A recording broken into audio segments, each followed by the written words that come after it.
Bem, pessoal, vamos de BTC no fim de tarde dessa terça-feira, 11 de abril, agora na Espanha, 22 horas e 16 minutos, no Brasil, 17 e 16 da tarde. Eu estou no gráfico diário ancorado pelo canal de Keltner e pela nuvem de Shimoku. Dá para perceber que aqui no diário a gente está quase desenhando um Morobuzu. Talvez para alguns isso aqui já seja um Morobuzu. Eu tenho para mim que tem que avançar 3 quadrantes certinhos, exatamente 3 quadrantes para a gente poder classificar como um Morobuzu. A principal característica de um Morobuzu, que são corpos reais extensos, é que ele sempre vem com os irmãozinhos.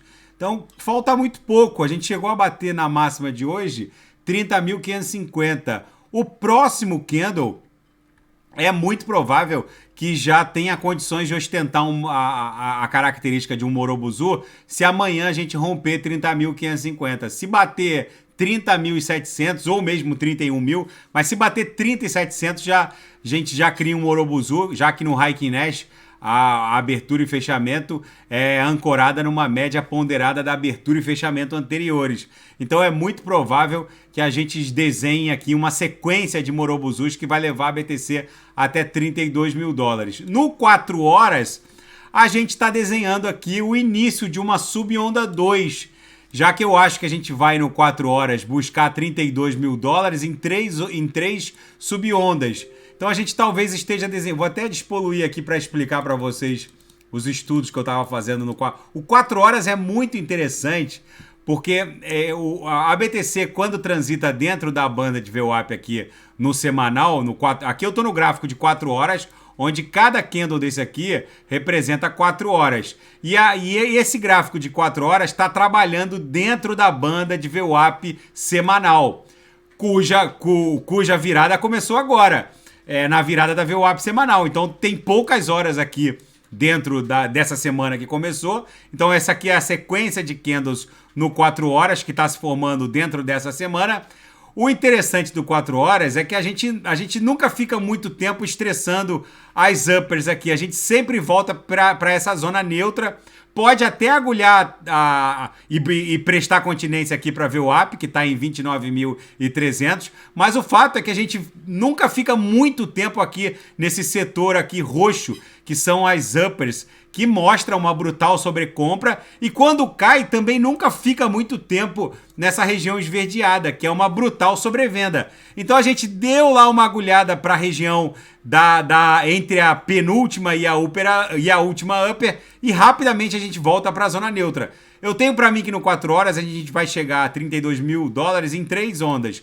Onda 1, que a gente já está terminando, a onda 2, que está começando agora, e depois a gente vai explodir para a onda 3. É bem provável que durante o dia de amanhã a gente desenhe essa onda 2 corretiva. E com a proximidade da sexta-feira, a gente vai explodir em direção a 32 mil dólares. No intraday, a BTC tá um reloginho, bate na upper, volta para VWAP, chegou a estressar aqui de novo a penúltima upper, voltou para VWAP.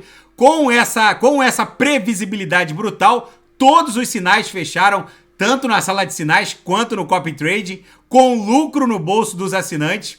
E tá muito didática a movimentação da BTC na seara fática.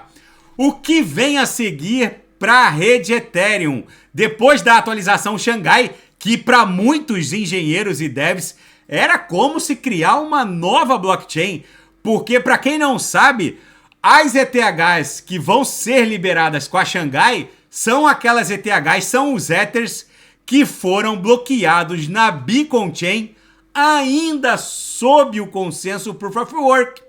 E quando houve a fusão dos dois consensos, através da Ethereum Merge, o que aconteceu? Os dois consensos se fundiram. O Proof of Work tecnicamente ainda existe, mas houve uma difficulty bomb, ou seja, a atualização Merge jogou uma bomba de dificuldade que elevou a dificuldade do consenso Proof of Work para um patamar infinitesimal. E aí, basicamente, a rede passou a contar com o consenso Proof of Stake da Beacon Chain. Só que acontece que essas ETHs bloqueadas, estaqueadas sob o consenso Proof of Work, estavam teoricamente inacessíveis, por conta da bomba de dificuldade, que elevou o consenso Proof of Work para um patamar infinitesimal. Então, essa atualização Xangai é, assim, por assim dizer, é como levar o homem à lua no mundo cripto. E eles conseguiram, e agora, depois da Xangai, a comunidade fica se perguntando o que vem depois da atualização Xangai, que está praticamente concluindo as arestas ainda pendentes da merge, da Ethereum merge. Agora, praticamente toda a migração do Proof of Work para o Proof of Stake está concluída. E a gente pode esperar a Verge, a Purge e a Scourge, que vão ser as atualizações subsequentes. Mas a atualização que é esperada para até o final do ano ou começo de 2024 é a atualização que vai criar a tecnologia de sharding para a rede Ethereum. O sharding, gente, vai escalar a Ethereum para um patamar assim infinitesimal, vamos colocar. Vai ser a atualização que vai criar o EIP 4844, que vai deixar a Ethereum capaz de criar camadas em que as transações vão se aglutinar em camadas. Quanto mais a gente usar a rede, mais camadas vão sendo criadas de forma até infinita, por assim dizer. E num segundo momento, essas camadas serão cunhadas na rede principal, como um grande roll-up, como uma grande solução de camada 2, mas nativa da rede. É essa Dunk Sharding que vai ser o verdadeiro abalo sísmico para o futuro da Ethereum. Que aí, gente, não vai ter para ninguém. A ETH vai se consolidar como a grande solução de camada 1 dentro do mundo cripto. E na minha leitura, a grande solução de camada 0, onde novas blockchains poderão ser criadas com pouquíssimos cliques, vai ser Polkadot, Kusama, Cosmos e o token de governança e o gas, né, que é a Atom, e a Avalanche com o seu gás Avax, que através da Chain P da Avalanche é possível criar novas blockchains. Então, na minha leitura, o futuro do mundo cripto é dominado pela grande solução de camada 1, que é a Ethereum, a solução de camada 0, onde usuários vão poder baixar apps, dApps, que vão ser apps descentralizados, para criar blockchains com poucos cliques. Bancos centrais vão criar blockchains para rodar as suas CBDCs em soluções de camada 0, como Polkadot, Kusama, Cosmos ou Avax. Enfim, o mundo está ficando muito legal. E as ZKs, Rollups, que são Zero Knowledge Virtual Machines, que são virtual machines com prova de conhecimento 0. Ou seja, a transação é imediatamente rejeitada se não respeita os protocolos. É o fim de jogo para a escalabilidade, principalmente da rede Ethereum. Muita gente acha que essa tecnologia foi de 0 a 100 em pouco tempo, mas a percepção para quem está de dentro de cada projeto, o principal deles é a Polygon Matic, é que tudo se move lentamente. A quantidade de capital humano e tecnológico envolvido nas ZKs Rollups é brutal. O mercado ainda não reprecificou isso. Na verdade, o que o mundo vai presenciar é uma migração de dados e riquezas que hoje basicamente transitam por um iOS da vida, e não é sem razão que hoje uma Apple vale mais de 2 trilhões. Vamos ver quanto é que está o market cap da Apple nesse momento, 2,56 trilhões. Só que a Apple, ela está na descendente, ela já chegou onde tinha que chegar.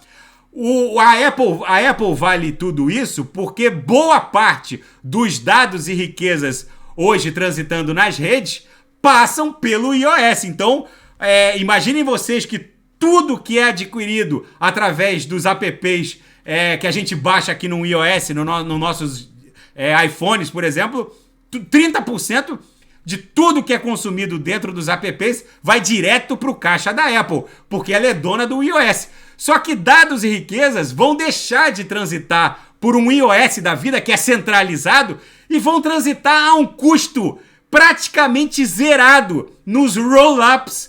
E é muitíssimo provável que todos esses trilhões das Big Techs vão migrar rapidamente para o mundo cripto e lá eles vão ser exponenciados, porque não vai haver a fricção e esse pedágio ridículo que é pagar 30% do faturamento bruto para uma Big Tech, que na verdade já começa a morrer, porque não tem a menor condição de novos apps aumentarem a importância e o espectro de usuários de um iOS. Vai tudo virar dApps, que são apps descentralizados nas redes. E para vocês verem a bizarrice do que eu tô falando e como o mercado ainda nem começou a reprecificar a quantidade de riqueza que vai transitar de forma DEX, hoje o market cap da Apple é de 2,56 trilhões. Todo mundo cripto só vale 1,26 trilhão. Ou seja, tem um desnível brutal em termos de precificação. O mercado, quando ele perceber que dados e riquezas vão transitar de forma DEX, através de dApps e de forma descentralizada, vocês podem ter certeza que esse 1,26 pula para 12 rapidamente e esse 2,56 vai perder 1 trilhão e vai caindo, porque o espectro de usuários só vai morrendo e o fato é que ninguém mais quer confiar o trânsito de dados e riquezas num sistema totalmente centralizado como é o sistema da Apple. Enfim, é um novo normal. Na seara geopolítica e finanças internacionais, a primeira dissidência do Fed, do board do Fed, através do governador regional do Fed em Chicago, apareceu. É o primeiro governador regional do board do Fed que defende uma pausa no aumento da taxa básica de juros e no aumento, no fim, desse ciclo de aperto, né? Que seria o QT, o Quantitative Tightening. Ou seja, quando um começa a divergir é porque é muito provável que o Fed já tenha chegado no seu ponto de inflexão. Se o Fed mantiver a taxa na próxima reunião ou mesmo baixar, porque quando começa essa dissidência é porque tem coisa por trás das cenas. É porque vocês podem ter certeza que a BTC explode rapidamente para 100 mil dólares. E a administração Joe Biden avalia possíveis regras para o uso de ferramentas e interfaces de inteligência artificial, como é o caso do ChatGPT. Isso aí eram favas contadas. Isso só vai forçar a migração das interfaces de inteligência artificial desses sistemas centralizados, como é o sistema da OpenAI, dona do ChatGPT, para plataformas DEX, como é o caso da SingularityNet. E um enviado da Ucrânia chegou a Moscou e fechou diversos acordos para aquisição de energia. O ministro das Relações Exteriores húngaro chegou em Moscou. A visita de um líder da União Europeia ao Kremlin desrespeita tudo que foi decidido em Bruxelas. A União Europeia reprovou essa reaproximação de comércio de um membro da União Europeia com Moscou. Enfim, agora esses acordos para aquisição de gás natural e insumos para energia nuclear acabam jogando por terra todo aquele mimimi de boicote, de embargo, e Moscou, por vias oblíquas, vai voltando pro game. E nesse cenário apocalíptico Mad Max, em que o mundo vive, a BTC segue aqui quase desenhando um Morobozu diário. Tá bom, pessoal? Se nada fugir do script, eu volto amanhã para analisar a própria BTC. Fiquem com Deus e quem quiser sugerir é só colocar nas mensagens abaixo. Até amanhã, grande abraço, fiquem com Deus.